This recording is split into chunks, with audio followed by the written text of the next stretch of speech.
আওয়ামীপন্থী আইনজীবীদের মধ্যে আদালত বর্জন কর্মসূচিকে ঘিরে কর্মসূচির সমর্থনে মিছিল করেন তারা।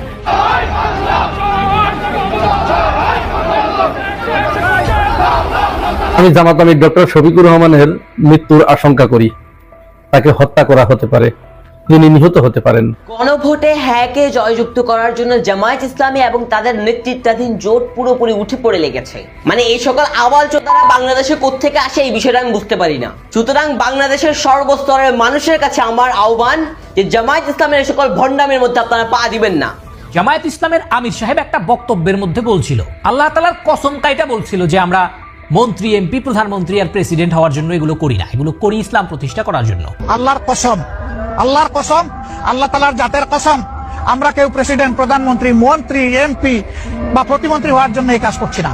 এখন মজার বিষয় হলো জামায়াত ইসলামী আর ইসলামী আন্দোলন বাংলাদেশের মধ্যে যে একটা জোট ছিল না, এটা যে ভাঙে গেল, এটার কারণটা কি জানেন? আমি যতটুকু জানি এই কারণটা হলো প্রধানমন্ত্রী পদ নিয়ে। দর্শক, এই মুহূর্তে সোশ্যাল মিডিয়ায় ব্যাপকভাবে যে নিউজটি আলোড়ন সৃষ্টি করেছে, চলুন আমরা সেই নিউজটি গুরুত্ব সহকারে দেখে আসি। আওয়ামীপন্থী আইনজীবীদের মধ্যে আদালত বর্জন কর্মসূচিকে ঘিরে কর্মসূচির সমর্থনে মিছিল করেন তারা।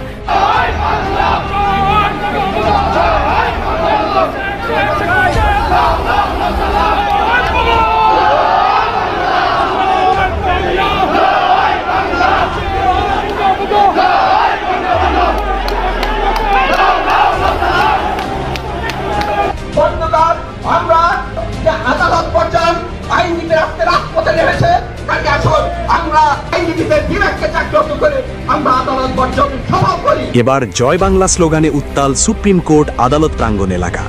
এবার দেশব্যাপী আদালত বর্জন করে সংবিধান বিরোধী বিতর্কিত নির্বাচনের বিরুদ্ধে ইউনূস ও ফ্যাসিস্ট বিচারপতিদের পদত্যাগের দাবিতে কালো পতাকা মিছিল করেছে আওয়ামী লীগপন্থী আইনজীবীরা।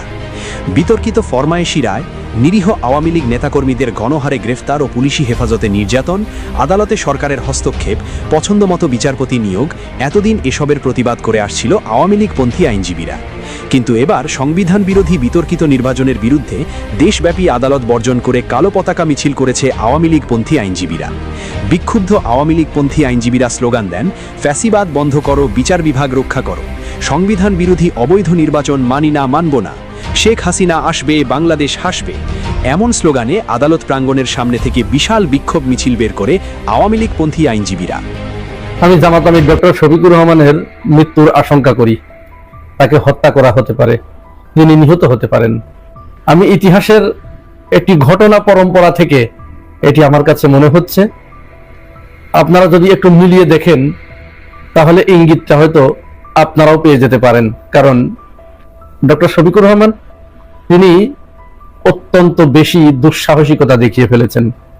আর বাংলাদেশের ইতিহাসে এর আগে দুঃসাহসিকতা দেখানো একজন রাষ্ট্রনায়ককে নির্মমভাবে হত্যা করা হয়েছিল। তিনি শুধু দুঃসাহসিকতাই দেখান নাই, তিনি দেখিয়েছিলেন দেশপ্রেমের এক উজ্জ্বল দৃষ্টান্ত। বলছি মেজর জিয়াউর রহমানের কথা।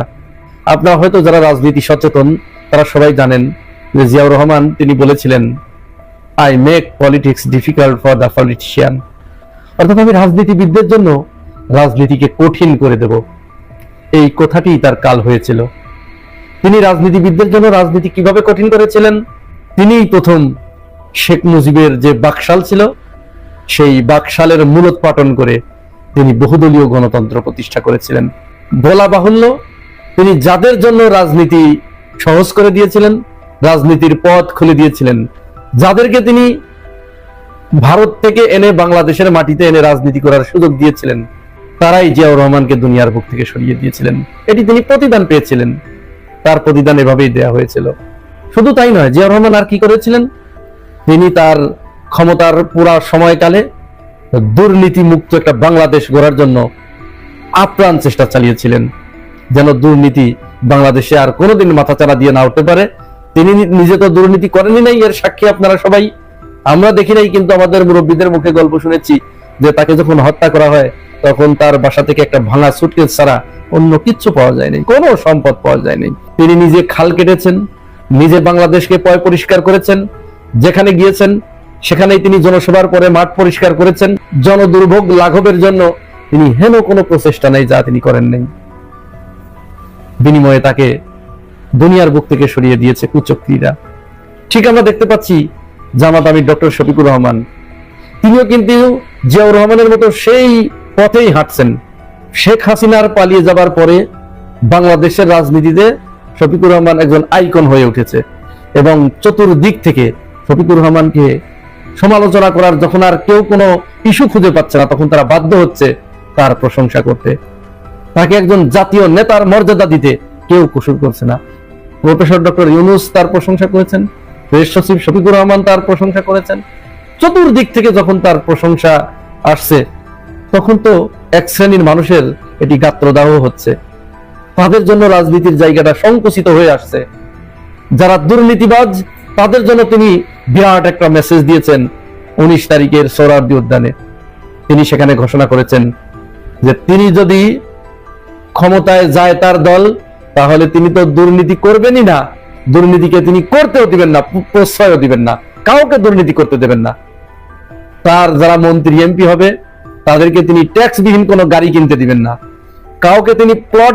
জামায়াত ইসলামের আমির সাহেব একটা বক্তব্যের মধ্যে বলছিল, আল্লাহ তাআলার কসম কাইটা বলছিল যে আমরা মন্ত্রী এমপি প্রধানমন্ত্রী আর প্রেসিডেন্ট হওয়ার জন্য এগুলো করি না, এগুলো করি ইসলাম প্রতিষ্ঠা করার জন্য। আল্লাহর কসম, আল্লাহর কসম, আল্লাহ তাআলার জাতের কসম, আমরা কেউ প্রেসিডেন্ট, প্রধানমন্ত্রী, মন্ত্রী, এমপি বা প্রতিমন্ত্রী হওয়ার জন্য এই কাজ করছি না। এখন মজার বিষয় হইল জামায়াত ইসলামী আর ইসলামী আন্দোলন বাংলাদেশের মধ্যে যে একটা জোট ছিল না, এটা যে ভাইয়ে গেল, এটার কারণটা কি জানেন? আমি যতটুকু জানি এই কারণটা হইল প্রধানমন্ত্রী পদ নিয়া, এবং এটাই সত্যি, খোঁজ নিয়ে দেখেন।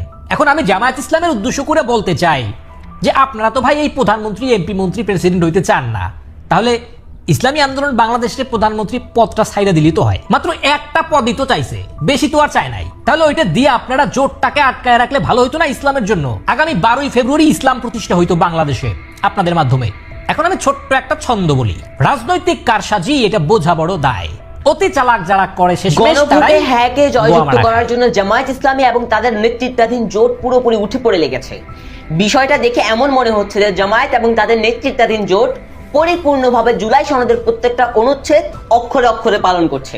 অথচ আমরা জানি জুলাই সনদে উল্লেখ করা আছে যে পার্লামেন্ট ইলেকশনে কম করে 5% নারী নেতৃত্ব এনশিওর করতে হবে, যেটা সংখ্যায় দাঁড়ায় 15টা সিট। অথচ জামায়াত ইসলামে একজন নারী প্রার্থীও নেই। এখন বিষয়টা এমন না যে জামায়াত ইসলামী নারী নেতৃত্বকে সমর্থন করে না কিংবা তারা নারীদেরকে ভোটের ময়দানে নামাতে চায় না। আমরা জানি জামায়াত ইসলামী নির্বাচনী ক্যাম্পেইনের সর্বোচ্চ বড় অস্ত্র হিসেবে তারা নারীদেরকে ব্যবহার করছে। অথচ আমরা জানি জামায়াত ইসলামী বিভিন্নভাবে নারীদেরকে বিভিন্ন মানুষের বাসায় তালিমের নাম, ইসলামী সম্মেলনের নাম করে পাঠিয়ে বিভিন্নভাবে তাদের নির্বাচনী ক্যাম্পেইন পরিচালনা করছে, বিভিন্নভাবে মানুষের কাছ থেকে ভোট চাচ্ছে এবং তাদের ভোটের যে পরিপূর্ণ স্ট্রাকচার সেটা নারীদের মাধ্যমেই বাস্তবায়ন হচ্ছে। সুতরাং যেই দল এবং যেই জোট জুলাই সনদকে মনের প্রাণে বিশ্বাসই করে না, তারা আবার জুলাই সনদ বাস্তবায়নের কথা বলে, গণভোটে হ্যাঁ দেওয়ার কথা বলে, এর থেকে বড় আশ্চর্য এবং হাস্যকর কিছু হতে পারে না। আপনি যদি কোনো একটা বিষয়কে বাস্তবায়ন করতে চান, তাহলে সেই বিষয় বাস্তবায়নের পূর্বেই সেই বিষয়টা আপনাকে মেনে চলতে হবে, তারপরে আপনি সেই বিষয়ের পক্ষে। এরকম আরো নতুন নতুন ভিডিও পেতে চ্যানেলটির সঙ্গেই থাকুন। ধন্যবাদ। আসসালামু আলাইকুম।